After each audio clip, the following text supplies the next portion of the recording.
You're watching It's Life with your hosts, Juan Lee and Oliver Marcel. Come join us for enriching, enlightening, encouraging, and thought-provoking conversation. Let's go.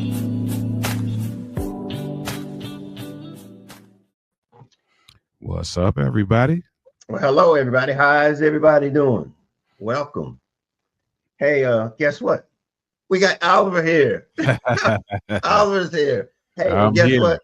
And we have no guests tonight. So it's going to be just Oliver and I. It's going to bring back old times. Yes, indeed. Old times. But hey, if you're here for the first time, welcome to Clear Journeys podcast called It's Life.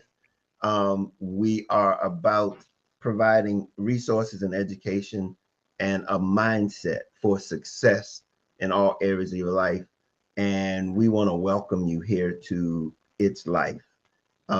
If you have not been here before, welcome to the community.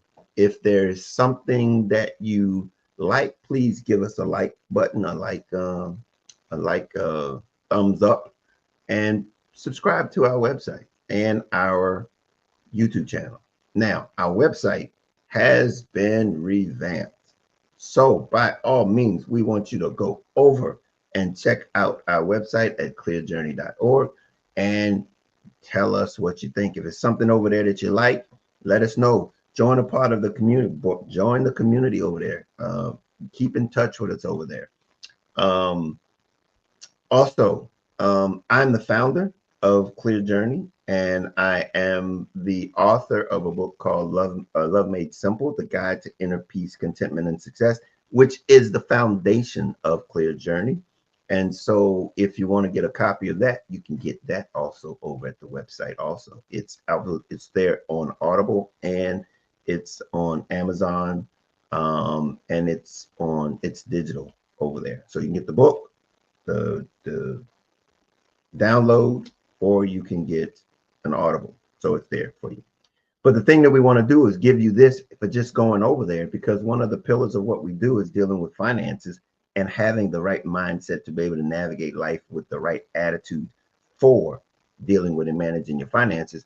Go over there and pick up our ebook, and it's the guide to taking charge of your money. It's budgeting made easy. Go over there, pick it up for free. It's yours. It is yours. Nothing but to say you want it. Oliver, how you been? I'm good, man. I'm good at this particular time of this recording. I'm coming back from my wife and I speaking at a marriage retreat in the Kansas City area, and man, it was a good time. Had a great time, and we kind of talked about a little bit of it, which will kind of spill into this conversation as well. But coming off the heels of that, man, and getting ready to actually head out to Virginia to speak at a men's conference in a couple of days from this recording as well. So things are good, man. You know, life, in between all of that, life does what life does, but all in all, man, I'm good to answer your question. All is well. Well, great. I'm glad to see that you're getting some speaking engagements and getting out there and letting people hear your voice, because it needs to be heard. And we are encouraging all that have not heard it to, by all means, keep up with him. He will let you know a little bit more about what he's doing and what he's done at the end here. But right now, we're going to take this opportunity, and it's not going to be a long recording because we got time limitations, but it's not going to be long. But we thought it's going to be a good opportunity for us to share something that we've dibbled and dabbled and touched around for many years. And tonight the episode is going to be like the view of religion and denominations, and the impact and how those things. I know myself, my book is based out of my journey through religion or through various denominations. And at the end of the day, it was the thing about it was like, what is it that we're accomplishing? What are we trying to accomplish in this journey about life with life? And a lot of us get our directions and our guidance through either some type of religion or denomination of religion. And as a result, how does that perspective, how does people view religion and denomination from generation to generation? You know, how does that impact, or that view of generational change impact that guidance that we've been accustomed to or have been introduced to in our lives? And after, having such a great conference, and I know yours was specifically having to do with marriage and enrichment like that. Yeah. But I think that's a foundational, fundamental of any family, which we at Clear Journey basically are talking about, is how we navigate ourselves, our family, our communities. Tell us how your experience and what that's been all about as it relates to a life journey in a particular or specific, if you want to go, denomination of religion. Yeah. So for me, just to give context, so I was born and raised in the Seventh-day Adventist denomination, right? And so for those who may not be familiar with that denomination, I won't give an entire history lesson, but that denomination was formed, I want to say, had to be like 1844-ish, 1845-ish, around that time. There was something with the Christian, in the Christian community at that time. Some of the leaders in the Christian community at that time predicted that Jesus would return for the second coming in 1844. Now, this is just to be perspective. This is pre slavery. I mean, this is while slavery is still going on. Slavery is still going on, and this is before Seventh-day Adventists ever even existed. This is just the religious leaders of that day. Oh, okay. Predicted that in 1844, I want to say it was like October 20 something, like they had an exact date, that Jesus was going to return. So as it was coming up to that date, people are getting ready. They selling their property. They giving away all their stuff because they like, man, we about to go to heaven, right? Of course, obviously, October 22, 1844 comes and goes, and nothing happens. So you can imagine church folk are up in arms about this because they were lied to. That, what they've dubbed the Great Disappointment, that's the name they gave for it, the Great Disappointment. That led to people saying, you know what, I'm going to go start my own thing. Because this right here, I don't have no house now because I sold it to somebody else. I don't have no, just crazy stuff. So that began kind of a denominational movement, if you will, which one of those denominations that was birthed out of those, some people saying, you know what, we're going to study and do our own thing and try to figure this thing out on our own. And one of those was the Adventist faith. And so that's how it started. That's a real quick. Gotcha. It's got a lot of patches in it, but that's just a quick and dirty, thing. So fast forward now. Yes, that's I grew up in that faith. That faith has been known for a lot of things over the years. It was very ultra conservative. It had a very ultra conservative front facing ideology, which has kind of done the ebbs and flows thing over the years to now. I won't say it's liberal, but I will say now there's a wider school of thought as opposed to when my parents were in it. There are certain things that were just like stamped, this is of the devil and these are sins, you know what I'm saying, that don't have that stamp anymore for one reason or another. But I think for me, being able to kind of grow up through all of that has kind of just showed me that for many denominations, our focus was so, I think the focus is to just have this thing that's not like everybody else. to the point where the main thing kind of gets edged out. Because if we're looking at Christianity, like the main thing is to be a follower of Christ. So if we're edging out being a follower of Christ so that we can fuss about what you wore to church today, like, what are we doing?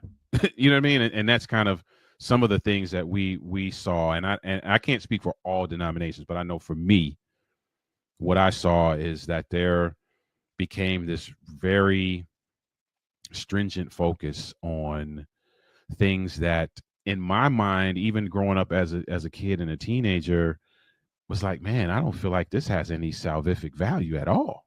Like, why are all these adults like arguing about this? This don't make no sense to me. Like, tell me something about Jesus. Like, you know what I mean? Like, I can tell you that your experiences was not a unique or different or unique to you and your denomination. Okay. I myself have been in Baptist, Catholic, Methodist, okay, non-denominational. So you did Protestant and Catholic. So you've been both sides of the fence. Oh yeah. Look, I know that's interesting. Being yeah, but here's the thing. That same thing that you talked about as it relates to the main thing not being the main thing, it was consistent in all of them. Wow. It was consistent in all of them. Wow. Now, they just demonstrated, they just had a different emphasis, but the main thing was never the main thing. Never. And I give you an example of my Catholicism experience. I was an altar boy, was not a member of the church. Now, if you know anything about altar boys, they're on the pulpit with the priest. They serve communion. They hold the elements. I never got confirmed. Really? How'd you pull that off? I went to Catholic school. I paid for it. Got you. Okay. I mean, and that didn't come out my part, but my parents paid me to go to Catholic school. They needed altar boys. Guess where they got their altar boys from? From the school. Yep. From the school.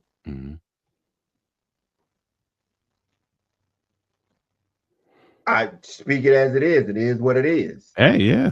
But the point of the matter is that what's the main thing? And so then I go there, and then that was after, and I was what, 12, 13? No, I was 11 or 10 or 11. Previous to that, I was Baptist. Okay. And then I moved and went back to Baptist.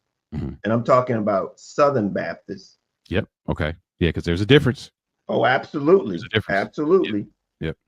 And so it's about the main thing being the main thing. And for some reason, every one of them has a different twist on how they present themselves externally. Like you said, that face front and forward thing. And guess what? That's what attracts and draws. Yeah. Or deters, depending on or deters, but basically it's that type of thing. And so as a result, you find yourself wondering, like, what are people really looking at, or what do they see as it relates to religion and denominations? How do we present ourselves impact the way in which people see those entities? Let me ask you this. Do you keep up with the progression, the growth trajectory of the denominations you've been in? Not as much as I used to. Okay. It was interesting, to be honest with you. One of the people that I followed was Carlton Pearson. He died not too long ago. And I was unaware of the things that his denomination had put him through, because he was a holiness. He came from the holiness side. Right. And I had pulled away from denominational religion type of things. Mm-hmm. And over that period of time, he was like, they were like excommunicated him because he made a statement that was, they just wasn't going, it just wasn't going to float. Yeah. And that statement was, everybody goes to heaven. Mm. That ain't the statement that goes over well in Christian denomination. Yeah. That just ain't gonna go over well. And so he was actually kicked out of his denomination, Mm-hmm. and he was a bishop Mm-hmm. because he was like, "Oh, you talking blasphemy." Mm-hmm. Because if you right, that means all of us wrong. Right. Right. And we can't all be wrong. Oh, absolutely not. Absolutely Right. not. So we can't co-sign this. Mm-hmm. And so instead of thinking and looking at it and really putting things together and go like, well, what's the main thing here? Mm-hmm. What's the main thing? Yeah. And the reason why I asked you that is because, and I can only speak for Seventh-day Adventists, but it feels like, and I was literally just having the same day we're recording this, I was literally having a conversation earlier today with somebody else about this. It feels like, from my vantage point, that there's starting to be a shift back to the main thing within the last, I'd say, 10 years. And it's interesting because whenever there's any level of shift that looks different from the front facing piece, you're going to deal with some backlash on the ground level. The ground level being the congregational level, right? I can think of my own experience with pastoral leadership coming in, making a plethora of very significant changes, and as a result, losing a significant amount of people. And not necessarily because he was trying to change back to the main thing, but just because in progression with certain denominations, progression is sometimes looked at as rebellion.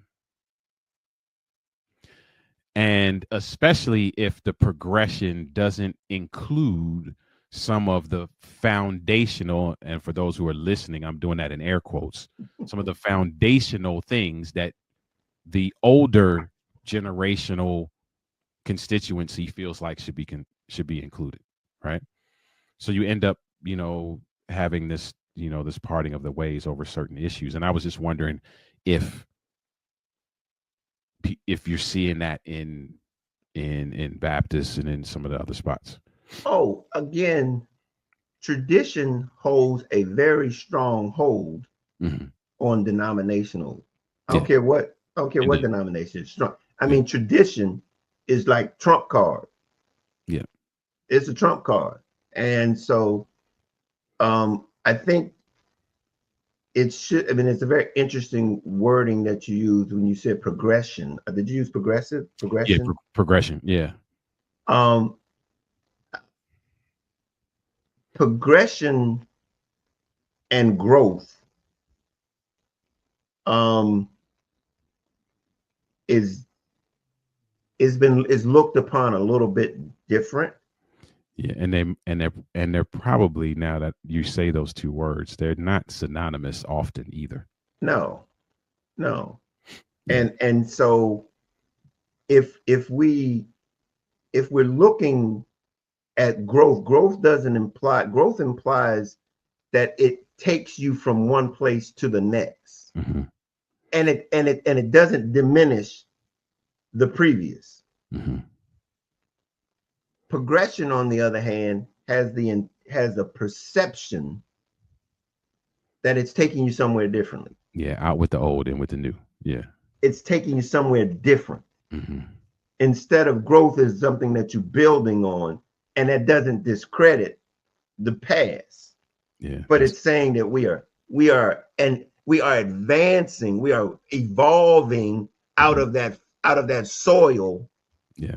that was laid. And I think that's where a lot of the issues come into play, is because some of the younger generational pastors are more of an out with the old, in with the new, as opposed to let's build on what we have for the sake of the main thing. Not, Yeah. and that's the problem. It's not, Well, but see, like, but in that process, what happens is that it's a very delicate thing, because when things are being when growth occurs, mhm, sometimes you realize that some things you got to pick out of what out of the mhm. ground so that you can protect the main thing. Right, right. You got to pick it out, Mhm, and it's that picking out that little bit of a rock that see, this mhm, might not have just been what we should been doing. mhm. Let's make it. Was this really the main thing, Yeah. or was that just a little bit of you adding a little sauce to Mhm. the thing, Right, right. and then we built on it, and then all of a sudden that becomes tradition Mm, rather than the main thing. yeah. And let me say this for those that are watching or listening. I guess I should have said this in the beginning. It's not a denominational bash session. Just, that's not what we're doing. But sometimes we don't take time to really look at the overall impact of how we do things from a denominational perspective, because often, and I can only speak from I'll speak from my vantage point. There are moments where of discovery where people are like, man, we're really kind of navigating this like it's some level of country club, and that's not the main thing, right? And so it's not about bashing, but it's about just kind of looking at what's the overall impact that we're having, and evaluating that against the impact. Is this the impact that we desired? You know what I mean? Or is this the impact that should be, right? So just wanted to throw that out there, because I don't want anybody to feel like, that's we, $100,000 question though. yeah. And I think over time it becomes more difficult to identify Mhm. whether or not it's really the main thing or not, Yeah. that we're defending, or we're trying to maneuver. Yeah, and but here's the thing though. Sometimes if you really take the time to kind of look at the statistics, which I don't have in front of me, so I can't quote anything specifically. But again, from my vantage point, looking at Adventism, I know there was a period of time where we were looking at stats, and it was saying that there was a certain segment of the population, the 20 somethings and the early 30 somethings, that were just kind of leaving this thing in droves.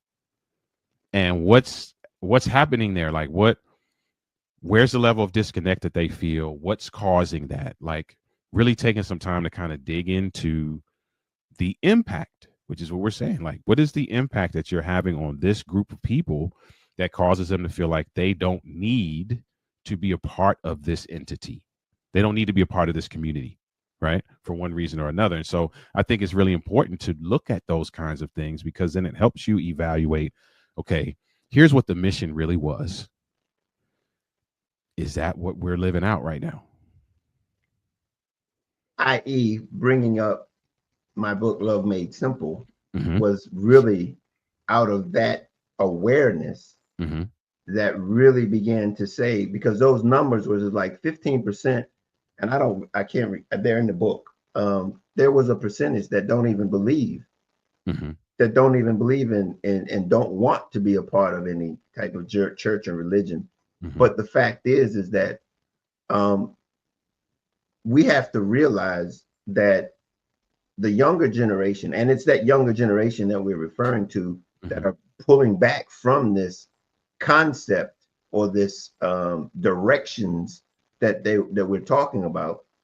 um, they're not buying it, Mm-hmm. and the reason for it, I believe, as I stated, is that this is love needs to be acted, need to be demonstrated. Mm-hmm.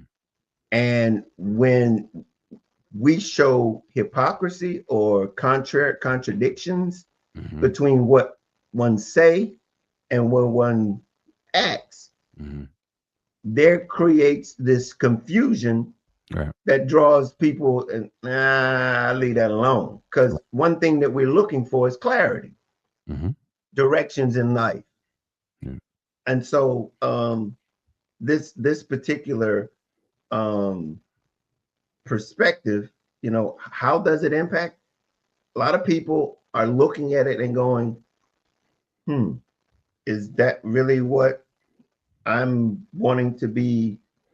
And let's be clear, it's about being guided, being a guide for somebody. Mm-hmm. And you've got to be willing to allow somebody to lead you. Yeah, sure. You've got to be willing to do that. Mm-hmm. And so when we look at the things and we see things that you are familiar with Pastor Bryant. Mm-hmm. I am.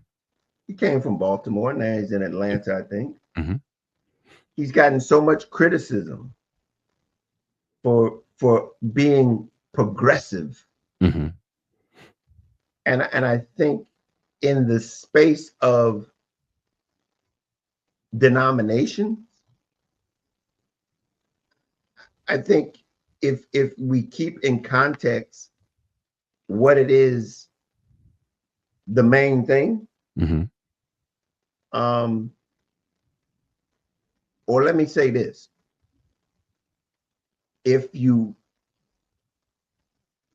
operate under the compass or the premise of what the main thing is, because here's the point: you will demonstrate what the main thing is. Yeah. You will demonstrate what the Right. main thing is. You're right. You're right. And so if we understand the fact that being inclusive, if inclusive is the main thing, Mm-hmm. I think he's addressing that. Now, a lot of people don't necessarily think that inclusiveness Mm-hmm. is the main thing. And that kind of goes back to some level of traditionalism, right? Because you have now individuals that now that question becomes okay, as it relates to the LGBTQ community, as it relates to other entities, like how do we integrate that? And you have people who are like integration is a no-go. But then if we're talking about living like Christ sat down with publicans and sinners and had dinner. So there's some level of equity and inclusion that happened there. So how, if it's right there, how is it? You know what I mean? And so it's those kinds of conversations that kind of get spun up, from time to time. There's a friend of mine I went to school with is a pastor, and um, just for some context around Adventism. So Adventist churches in a particular region all fall under a certain conference. So, for example, I live in Maryland. Um, there are 3 conferences that are represented in the Maryland area. My particular church falls under the Allegheny East Conference. So there's a buddy of mine that's up in Rhode Island. Um, he has a church, and he has elected for that church not to be necessarily up under a conference. So he's independent. Let's call it that. That's not necessarily what he might say, but let's call it that for the sake of understanding. He, as it relates to the uh, living out the goal of Christ in terms of bringing everybody in, by beholding you become changed, but we're gonna love on you, we're gonna feed you, we're gonna give you, like, that's his mentality. So his congregation looks very different from others, if you know what I mean, right? Mm-hmm. Mm-hmm. But they absolutely love this guy and will probably do whatever he tells them to do because he's leading with love. And he made it very clear. My wife and I had the privilege of going out there to speak last year. And man, we had the greatest time, bro. I mean, they love this man. I mean, love this man because he led with love with them. It's what draws us to one another. Mm-hmm. See, we could have this conversation over and over again, but we're never going to be able to avoid that word that you just said, and that's the baseline of what Clear Journey is about. Mm-hmm. It's about a love mindset. Yeah. And to be able to demonstrate that, he put it into action. Yeah. He demonstrated it. Mm-hmm. And so the main thing is the main thing. Yeah. And I think sometimes with churches too, and I can't speak for everyone. So for those of you in other denominations, I can't speak for everyone. But often what I see is that the apprehension around giving out that measure of love is that measure of love is devoid of accountability, and that's not true. That would be interesting to talk on. How is that? How is that perceived as being void of accountability? So let me put it in different words, right? So there's a school of thought. Now let's put it that way. That okay, let's take this gentleman for example. Everybody's welcome. All choices, all lifestyles, right? Mm-hmm. Sit under that same roof every week. There's some people who are like, well, you can't include certain individuals because if you bring them in and you surround them with love, then you're going to make them feel like what they're doing is okay. That's an actual argument. No, and I get it. I'm saying I'm not saying I agree with that, but I'm just saying that's an argument. That's what I mean when I say some people feel like, well, you can't lead with that level of love because now you take away their accountability, but you don't. I think from what I view with this guy in particular, it is doing the exact opposite. They actually want to hear from him, and they want some level of guidance from him, and they want some level of direction from him. They want Bible studies from this guy because of how he approached them. They're like, I want to know the God that you're talking about, because if he's making you act like that with me, we need to stay in contact. And again, for a person to be able to be that type of leader, mm-hmm. because again, that's what the pastors are. They're examples. Mm-hmm. He has the responsibility to be able to now there's no difference in how leadership presents itself, or the word should allow conviction. Mm-hmm. Okay. And he doesn't have to go to you and tell you acting up, you messing up. Mm-hmm. The concepts speak through the spirit that you get what he's talking about. Mm-hmm. I don't have to come point a finger at you and call you out. Right. I can just be authentic in teaching love, mm-hmm. and understanding the purpose and the intent and how it works, how this thing works. Right. And so now it's up to you now to be convicted, mm-hmm. to be able to say, okay, I either accept, but see, my character is going to be the thing that's going to be in front of this. Right. And that's for anything. Just for those of you who are listening, I use LGBTQ as an example because that's an extreme example, but that's for anything. Absolutely. And that's the power of love. Mm-hmm. Is that it cuts off and it allows you to eliminate those, well, what if, why is it, how can, mm-hmm.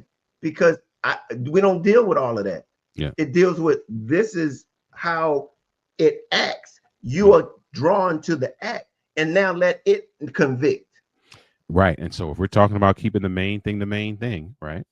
The Bible says that uh, the Spirit will guide you into all truth, right? I think the mistake that we've made is that we want to work in place of the Spirit.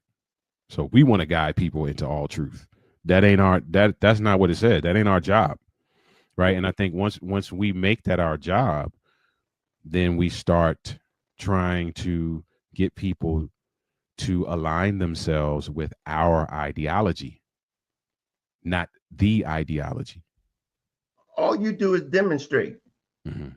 All you do is be authentically true to your to what it is that you are presenting, and not to point your finger. Yeah. You really don't. I don't talk. It doesn't matter to anybody in any situation. If you getting called out, something wrong. Yeah. Yeah. And I am seeing a shift. You know, again, this is not about bashing denominations. It's really just kind of looking at the trajectory. I'm seeing a shift, right? Because there's so many things that we say that have just become clichéic, but we don't really live them out. And one of those is they won't know, they won't care how much you know until they know how much you care. I've heard that since I was a kid. I'm just now in the last, let's call it 10 years, actually seeing that being played out, where we're actually going into the community and we're creating things for the community and we're invested in the interests of the community and we're listening to, like, that wasn't happening when I was a kid.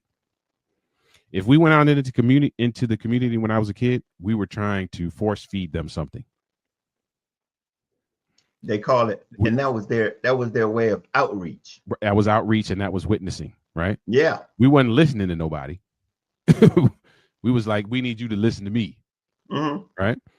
And now we're kind of seeing, you know, I'm kind of seeing a shift in that. And so if we can, you know, really get these denominations to really just reevaluate and just kind of look at, hey, what was the mission? What is this designed for?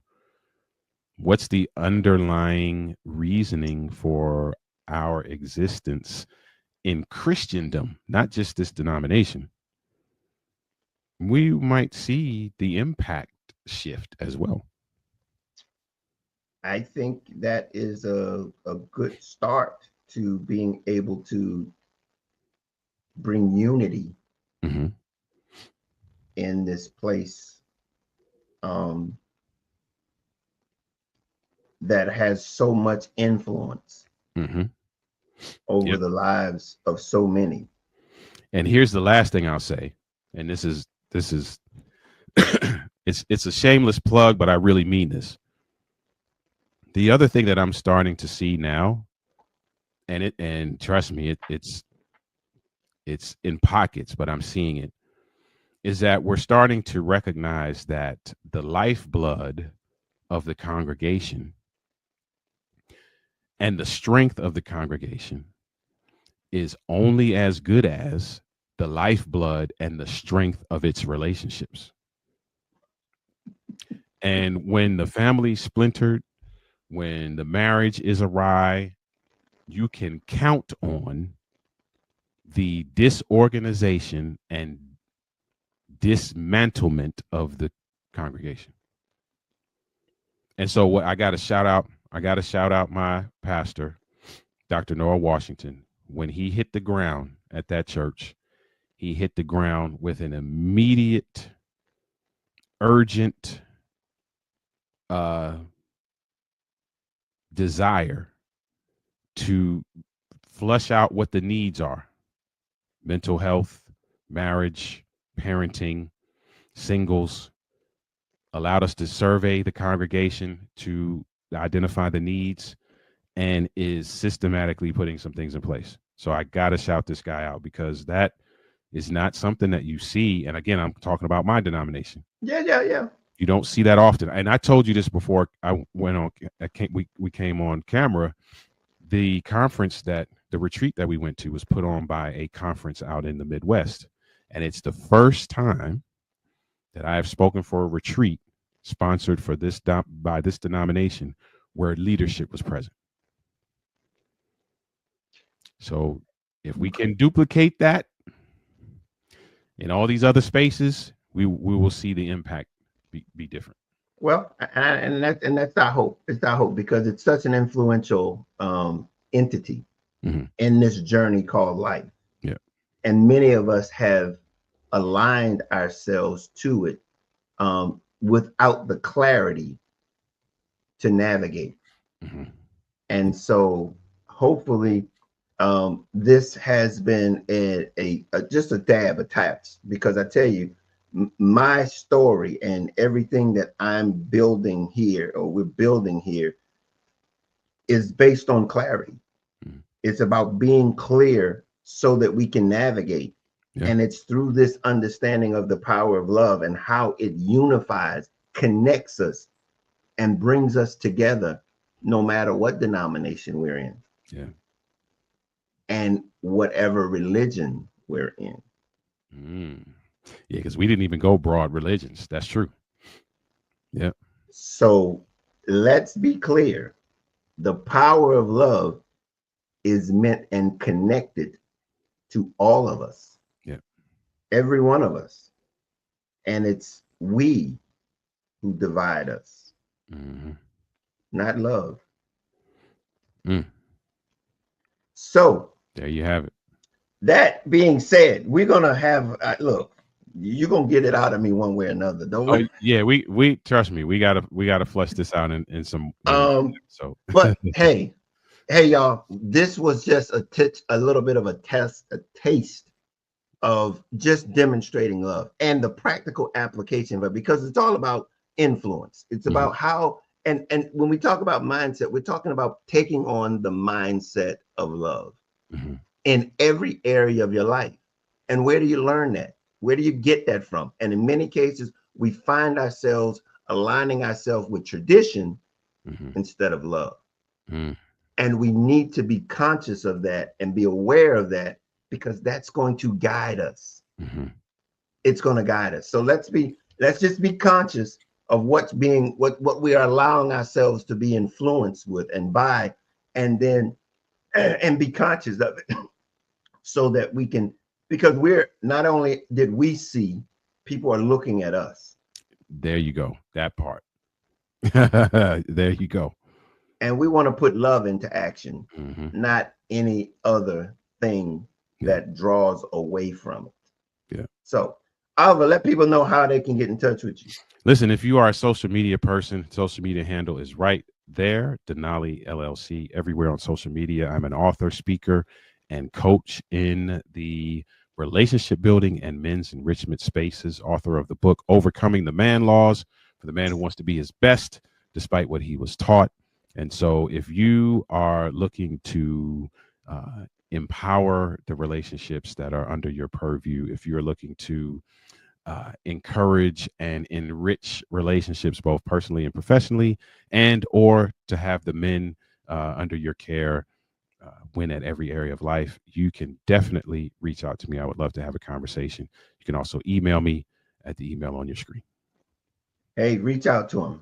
Oliver is a strategic partner of Clear Journey, and we want to support him as he navigates his journey of speaking and teaching and sharing his profession, his expertise in relationship building. That being said, hey, all I can say is we got a new website. I want people to go over there and check it out. It is really there for you. We have a new look.